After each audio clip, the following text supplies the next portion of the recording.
everybody. Hi, Poopy Head. Okay. This is Chase. Hi, Poopy Can you Head. say hi, Chase?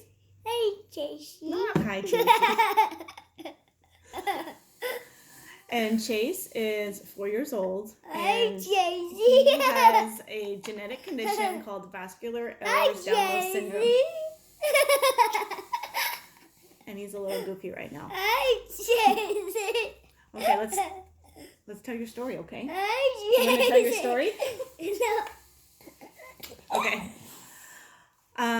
When Chase was born, he was born full term at 6 pounds, 14 ounces, normal size, Chase. little small for our babies, but normal size. You want to show them? This is what he looked like at birth. Just a little fella. Huh. You're a little fella? We noticed as he was getting older, he was eating fine, but he wasn't gaining weight. He was staying small. He wasn't on the charts as far as height and weight. He was always in the negative. And we just couldn't quite figure out why. So right about a year old. Here, do this one. He wants to show you that. He's 5 months old here. Here, show it where they can see. That's Chase at 5 months. He just wasn't growing.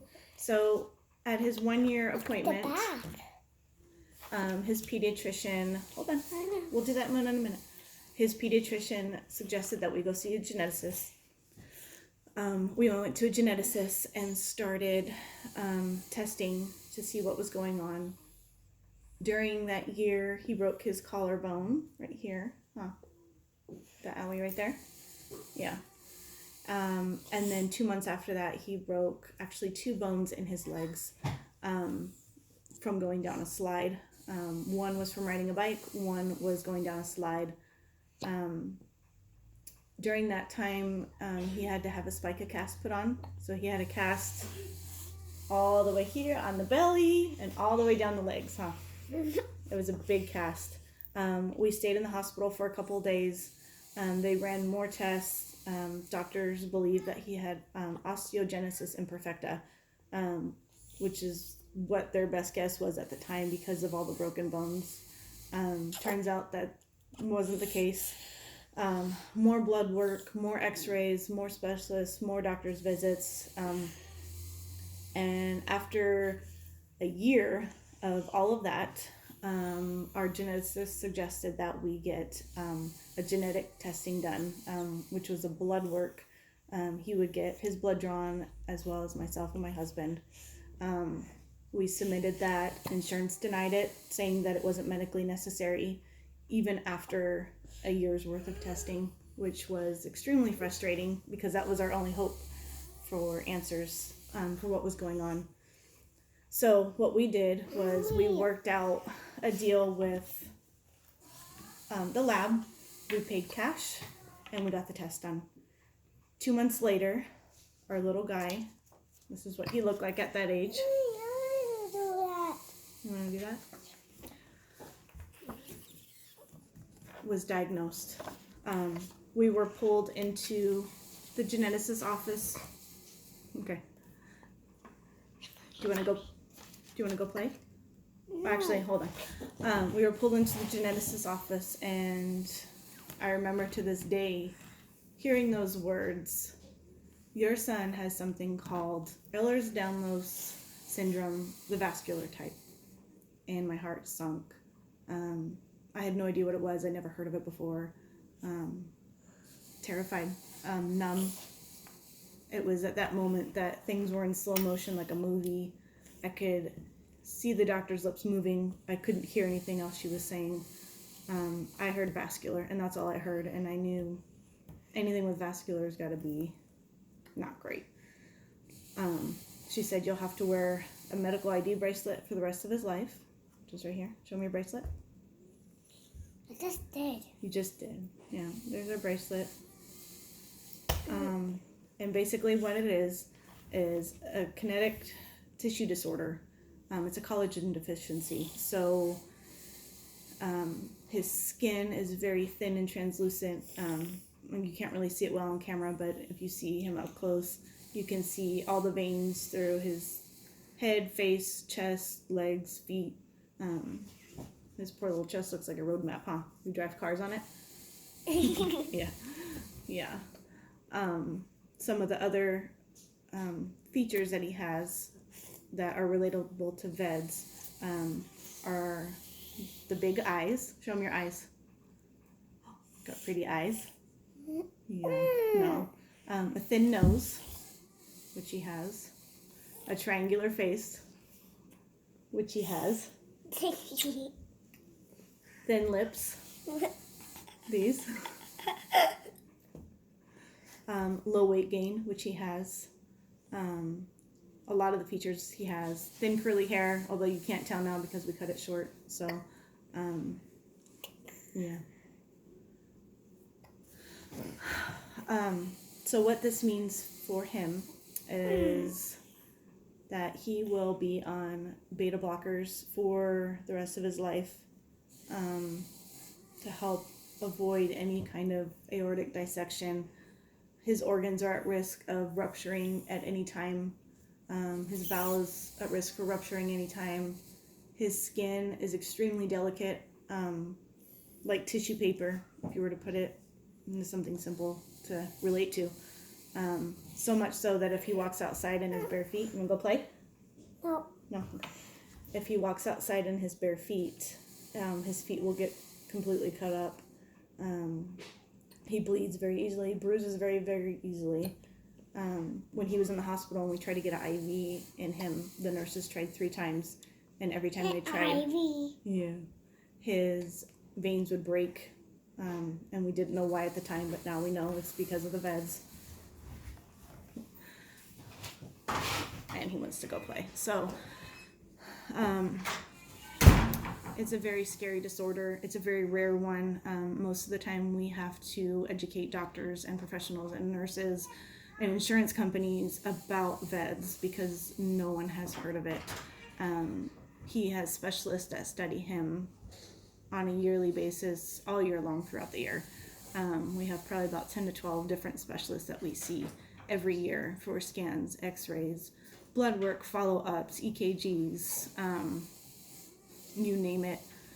This is the book that I travel with every doctor's appointment. It has all of his medical records. It's only getting thicker. It's a lot. It's a lot on a mom's heart.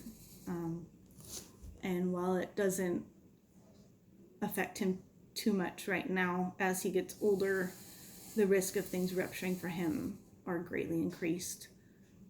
I have good friends with VEDS. I'm in some wonderful communities with people that have VEDS and parents of kids with VEDS, and it's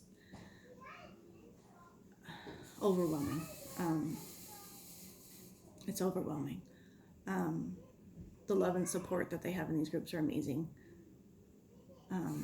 It's hard watching people with VEDS in and out of the hospital, wondering what his life is going to be like. Will it be spent in the hospital?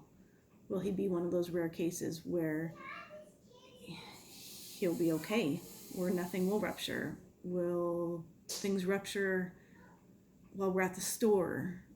You know, he has such a high pain tolerance that even when he broke his leg, if we picked him up, he would cry. But if he was sitting there, he was completely fine. We had no idea anything was wrong, which is scary in itself because if something happens to him, you know, at this age, he's 4, he's not going to be able to tell me. You know, it's scary. It's living every day not knowing what can happen. And as he gets older, it will be harder. He is the youngest of 4 brothers. We have 5 altogether. Number 5 was a little girl. So he has 3 big brothers and wants to be just like them. But the majority of things that they do, he cannot do. He'll never be able to play contact sports. He should not be climbing trees, riding bikes all crazy, even running.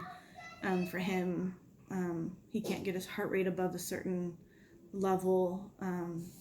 There's a lot that he can't do, and it's hard to explain to him why he can't do it, because he's 4 and he doesn't understand. We've tried a couple times to sit him down and explain, but how do you explain that to a 4-year-old? You don't. His brothers kind of understand. They know that he's just extremely delicate. They have to be careful. There's no wrestling with him. There's no rough housing, anything like that, like they do with each other. And for the most part, they are pretty good about that. But it is exhausting. It's physically exhausting, emotionally draining. There's some days where I just don't always have hope for future, you know. It's hard to explain. It really is. I just fear for what could be and hope for what could be at the same time for him. But because this is something that's so rare, we want to bring awareness to it as much as possible. So I thought this is the best way to start a vlog on his condition. So this will be our first video of many more to come. We will try to post ones of some of his doctor's appointments and hospital stays and tests and things like that, and follow his journey with this extremely rare genetic condition, in hopes that we can teach somebody about it, whether it's a doctor, an EMT, a stranger, a teacher, anybody at this point. Awareness is everything. So, and even other parents who might be concerned about their kids. Maybe they're not growing. Maybe you see some of the symptoms or the signs in your kids, and maybe this could save a life. You know, I hope this can get out, and I hope that we can work together as a VEDS community to raise more awareness and to get more research done, in order to see what can we do to help our VEDS community. So if you have questions, leave them below. It's a lot to kind of explain. I might do a couple different videos of explaining things and showing you things on him when he's not as distracted by brothers playing. So, but I thought today was a good day to do that, to do this video, because it's, hi Chase, it's National Rare Condition Day. Huh? You want to say bye? Bye. Say we'll see you in the next video. I will see you in the next video. If you have questions, let us know below in the comments. Can I turn it off?